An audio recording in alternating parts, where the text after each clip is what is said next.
My name is TEGG. I wrote a piece of software myself to provide accessibility support. I want to help gamer friends whose hands are not very convenient. This software is called TEGG Touch. First, let me show you what it can do. This software makes it possible to use just one hand, using mouse movement and clicking, to basically play the vast majority of games, including FPS and ARPGs. Right now, the game I'm playing is BioShock Infinite. Movement, shooting, and aiming, searching for items, and jumping are all handled with one hand.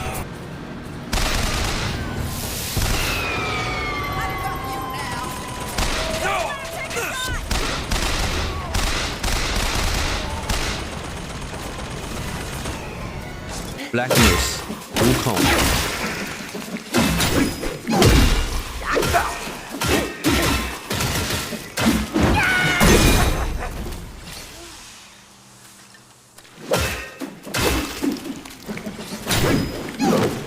Deep Rock Galactic Survivor.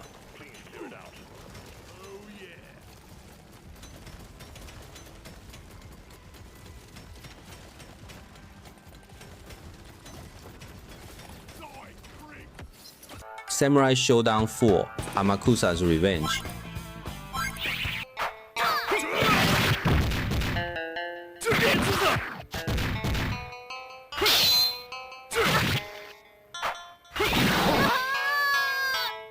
Furthermore, I have provided a soft keyboard within TEGG Touch.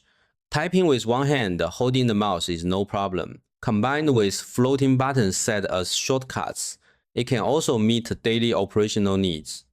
I always wanted to make an accessible controller to help gamers with limited hand mobility. Last year, I published a video releasing a prototype product. However, there was zero progress this past year. Making hardware is too difficult, and I got a bit discouraged. But last December, a friend showed me a video where the uploader used software assistants to play games. It greatly inspired me. I used and learned from that software's design approach, shifting my mindset from hardware to software. Launch TEGG Touch, and you will see this interface. This is the edit mode.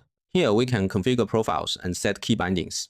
At this point, TEGG Touch is already overlaid on top of all your computer overminds. You can open your game and configure settings right over the game screen. For convenience, I made a grid. Here is a very important note. If you start a game and find that TEGG Touch is not overlaying the game, please change the game's display mode to borderless windowed or windowed mode.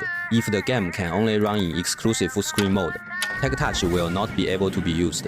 On the first row of the toolbar, the first button is for profile configuration. You can create, modify, copy, import, and export profiles. Create different profiles for different games. Click to select a profile. There are 3 buttons after the profile selection. The first function is to create regular buttons on the screen. The minimum size of a button is a 100x100 square grid.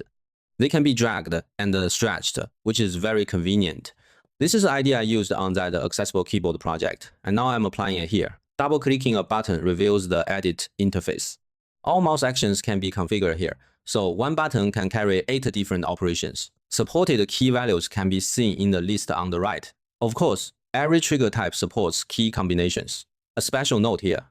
Most of the time, I recommend using hover trigger. However, if the screen is full of virtual keys and the trigger at the slightest touch, it becomes inconvenient. I borrowed the idea of magnetic switches and created a delayed trigger. This means you must hover over the button for at least a certain period before it triggers. Otherwise, I assume you are just passing by and it won't trigger.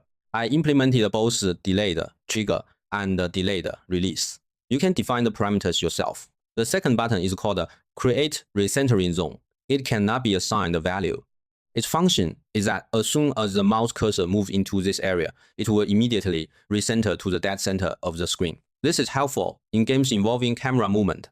The third one is the center wheel. This is a toggleable button component. Once enabled, you will see a centered, immovable wheel. It is preset with WASD 8 directional keys. It offers 2 layouts with different sizes. Click the bottom right corner to switch between them. In the large wheel mode, a central ring can also be added. I use this ring in BioShock Infinite to trigger pickup operations, picking up items dropped by enemies, magazines, exploring map interactions, scavenging, etc. In Deep Rock Galactic, I turn on this wheel to easily kill bugs. The soft keyboard is used to assist with typing. Click to open or close it. The simulation mode row below can be ignored for now. I left an opening there for future controller adaptation. Right now, it's just keyboard emulation. Transparency can be adjusted to avoid blocking your view. Click Start, and it will enter Run mode.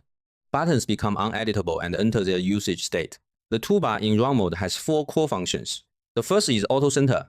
After enabling this, as long as the cursor is not touching any buttons, it will automatically recenter after a period of time. The default is 1500 milliseconds, which is 1.5 seconds. Combined with the immediate recentering provided by the recentering zone, you can use the mouse to control both camera perspectives and movement. You can click to enable, disable it, or use a shortcut key. The second is hide buttons, which is very intuitive. The third is the soft keyboard, also with intuitive usage. The fourth function is more complex, 3 different pass-through modes. The default is pass-through on shortcut F9.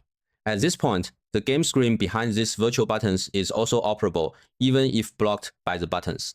If you choose pass-through off, shortcut F10, when I right-click on the same button, the desktop will not respond. I have to right-click on the blank area to get the menu. The buttons intercept the operation. If you choose no pass-through, shortcut F11, then blank areas will not pass through either, and right-clicks won't respond there.